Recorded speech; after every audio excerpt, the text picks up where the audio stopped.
দেখছেন সকালে খবর, চলছে এনটিভিতে। আজাদ গ্রুপের চেয়ারম্যান আবুল কালাম আজাদের বিরুদ্ধে দায়ের করা মামলার বাদী সিআইডি ইন্সপেক্টর গোলাম সারোয়ারের অভিযোগের সত্যতা নিয়ে প্রশ্ন তুলেছেন আসামি পক্ষের আইনজীবী অ্যাডভোকেট সৈয়দ রেজাউর রহমান। এছাড়া একজন প্রতিষ্ঠিত ব্যবসায়ীর বিরুদ্ধে একজন ইন্সপেক্টরের সব কথা বিশ্বাস করে তার সমর্থনে আইজিবির বক্তব্যে বিস্মিত হয়েছেন তিনি। দিদার চৌধুরীর আরেকটি রিপোর্ট।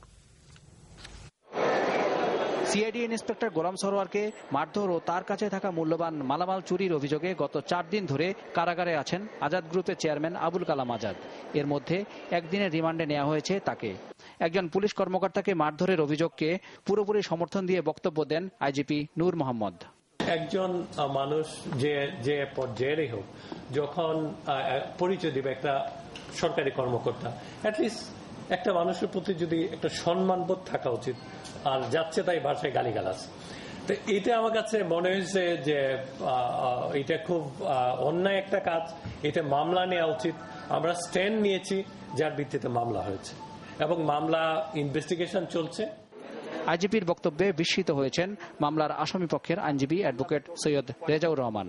তিনি উল্টো প্রশ্ন তোলেন, একজন সাধারণ ইন্সপেক্টরের কাছে নগদ 35,000 টাকা, 40,000 টাকার ঘড়ি আর দামি সোনার চেইন কোথা থেকে এলো? পুলিশের এই ঘটনায় আমাদের মনে সন্দেহের উদ্রেক করে যে রাষ্ট্রটা কি পুলিশই রাষ্ট্র কিনা। ইন্সপেক্টর জেনারেল অফ পুলিশ, আমি তাকে যতদূর জানি এক সময়কার ছাত্র রাজনীতির আলোকে, তাতে তিনি প্রগতিশীল মনের অধিকারী বলে জানি। তার দিক থেকে গতকালে তিনি যে কমিউনিটিকে সাপোর্ট করে যে বক্তব্য দিয়েছেন, আমি ব্যক্তিগতভাবে আশাহত হয়েছি। আবুল কালাম আজাদের পরিবারও পুলিশের সর্বোচ্চ মহলের এই আচরণকে ষড়যন্ত্র বলে মনে করছে। দিদার চৌধুরী, এনটিভি নিউজ, ঢাকা। আজাদের গ্রেফতারের ব্যাপারে উদ্বেগ প্রকাশ করে অবিলম্বে তার জামিন দেওয়ার দাবি জানিয়েছেন ব্যবসায়ী নেতারা। এফবিসিসিআই সভাপতি আনিসুল হকের নেতৃত্বে একটি ব্যবসায়ী প্রতিনিধি দল বাণিজ্যমন্ত্রী এবং স্বরাষ্ট্রমন্ত্রীর সাথে দেখা করে এই ঘটনার সুষ্ঠু তদন্তেরও দাবি জানান। এটা নিয়ে আমরা উদ্বিগ্ন, আমরা এটা নিয়ে কথা বলছি, আইজি সাহেবের সঙ্গে কথা বলছি, আজকে মিনিস্টার সাহেবের সঙ্গে কথা বলেছি। আমরা মনে করি যে এই ঘটনাটি নিয়ে এটার বাড়াবাড়ি হওয়ার স্কোপ তৈরি হয়ে যাচ্ছে। আমরা খুব জোর দাবি করছি যে তাকে ইমিডিয়েটলি জামিন দেওয়া হোক। এদেশে খুনির আসামি জামিন পেয়ে যান, কিন্তু একজন সিআইপি ব্যবসায়ী, তিনি অসুস্থ, তিনি জামিন পাবেন না, এটা যেন না হয়। আমরা ব্যবসায়ী মহলের পক্ষ থেকে মনে করছি এবং সেই প্রস্তাব দিয়েছি, একজন বিচারপতিকে নিয়ে, দুজন ব্যবসায়ী এবং অন্যান্যদেরকে নিয়ে আপনারা একটি নিরপেক্ষ তদন্ত কমিটি গঠন করুন এবং দেখতে চাই যে একটি ব্যবসায়ীদের স্বার্থের দিকে তাকিয়ে একটি স্পষ্ট এবং সুষ্ঠু নিরপেক্ষ তদন্তের আয়োজন করা হয়েছে। এদিকে আজাদ গ্রুপের চেয়ারম্যান আবুল কালাম আজাদকে গ্রেফতার এবং পরবর্তী ঘটনার তদন্তে 2 সদস্যের একটি কমিটি গঠন করেছে সরকার।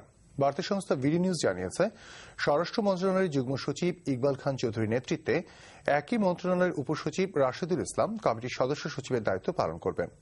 কমিটিকে 15 দিনের মধ্যে প্রতিবেদন জমা দেওয়ার নির্দেশ দেওয়া হয়েছে।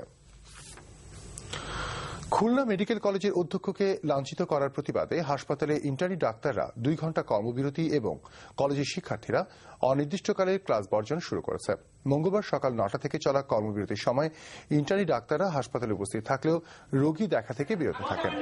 সোমবার স্বাধীনতা চিকিৎসক পরিষদ নেতা ডাক্তার তোফাজ্জল হোসেন জোয়ারদার মেডিকেল কলেজের অধ্যক্ষ ডাক্তার কেপি সরকারকে লাঞ্ছিত করলে শিক্ষার্থীরা জোয়ারদার সহ 2 ডাক্তারের অপসারণ এবং শাস্তির দাবিতে অনির্দিষ্টকালে ক্লাস বর্জন কর্মসূচি শুরু করে। এই ঘটনায় খুলনা মেডিকেল কলেজ হাসপাতালে অতিরিক্ত পুলিশ মোতায়েন করা হয়েছে। সিলেট নগরীর টিলাগড়ে সিলেট তামাবিল সড়কে ট্রাকের চাপায় মারা গেছে 3 মোটরসাইকেল আরোহী। পুলিশ জানায়, গতরাত 11টার দিকে তামাবিল থেকে সিলেটের দিকে আসা পাথর বোঝাই ট্রাকটি একটি মোটরসাইকেলকে চাপা দিলে ঘটনাস্থলে মারা যায় এই 3 আরোহী। এই সময় ট্রাকটি নিয়ন্ত্রণ হারিয়ে রাস্তার পাশে একটি দোকানের উপর উঠে যায়। এতে দোকানের এক কর্মচারী গুরুতর আহত হয়েছে। তাকে আশঙ্কাজনক অবস্থায় সিলেট ওসমানী মেডিকেল কলেজ হাসপাতালে ভর্তি করা হয়েছে। দেশে বিভিন্ন স্থানে পালিত হল বিএনপির 31তম প্রতিষ্ঠা বার্ষিকী। চট্টগ্রাম নসিমন ভবনে বিএনপি কার্যালয় চত্বরে সাবেক মন্ত্রী আমির খসরু মাহমুদ চৌধুরীর সভাপতিত্বে অনুষ্ঠিত হয় আলোচনা সভা। এরপর তারা রাঙ্গুনিয়ায় শহীদ জিয়ার প্রথম কবরে গিয়ে ফুল দেন এবং মোনাজাত করেন। খুলনা জেলা ও মহানগর কমিটির উদ্যোগে দলীয় কার্যালয়ে আলোচনা সভা এবং দোয়া মাহফিল অনুষ্ঠিত হয়। পরে একটি র্যালি শহরের বিভিন্ন সড়ক প্রদক্ষিণ করে। নারায়ণগঞ্জে আলী আহমেদ চুনকা পৌর মিলনায়তন অডিটোরিয়ামে জেলা বিএনপির আহ্বায়ক অ্যাডভোকেট তৈমুর আলম খন্দকারের সভাপতিত্বে অনুষ্ঠিত হয় আলোচনা সভা। মাগুরা জেলা বিএনপি শহরে র্যালি বের করতে গেলে পুলিশের বাধার মুখে নেতাকর্মীরা দলীয় অফিসে অবস্থান নেয়। সেখানে কেন্দ্রীয় বিএনপি নেতা এবং মাগুরা জেলা বিএনপি আহ্বায়ক কবির মুরাদের সভাপতিত্বে একটি প্রতিবাদ সভা অনুষ্ঠিত হয়।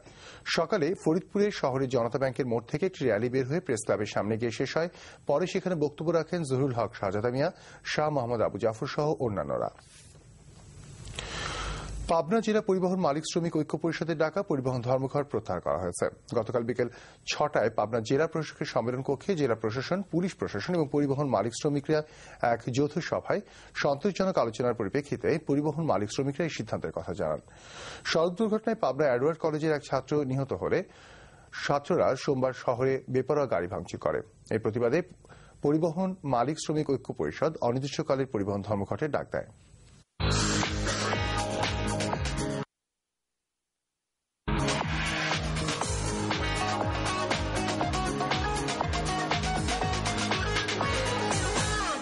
এবার পাইওনিয়ার ইন্স্যুরেন্স অর্থনীতির খবর। বিদ্যুৎ সাশ্রয়ী বাল্ব ব্যবহারে উদ্বুদ্ধ করতে সারা দেশে 2,65,00,000 সিএফএল বাল্ব বিনামূল্যে বিতরণ করবে সরকার। আগামী মার্চ থেকে এই বাল্ব বিতরণ শুরু হবে। মঙ্গলবার সকালে সচিবালয়ে বিদ্যুৎ মন্ত্রণালয়ে অনুষ্ঠিত এ সংক্রান্ত সভায় জানানো হয়, বিদ্যুৎ খরচ কম হলেও বেশি দাম বলে এখনও বেশিরভাগ বাসাবাড়িতে সিএফএল বাল্ব ব্যবহার করা হচ্ছে না। তাদের উদ্বুদ্ধ করতে প্রতিটি পরিবারকে 2টি করে বাল্ব দেওয়া হবে। বিদ্যুৎ বিতরণকারী সংস্থাগুলোর মাধ্যমে এই বাল্ব পাওয়া যাবে। প্রথম পর্যায়ে দেওয়া হবে 1,05,00,000 বাল্ব। আগামী গরমের আগে বিতরণ প্রক্রিয়া শুরু করতে চাচ্ছে কর্তৃপক্ষ। এর ফলে প্রায় 350 মেগাওয়াট বিদ্যুৎ সাশ্রয় হবে বলে আশা করা হচ্ছে।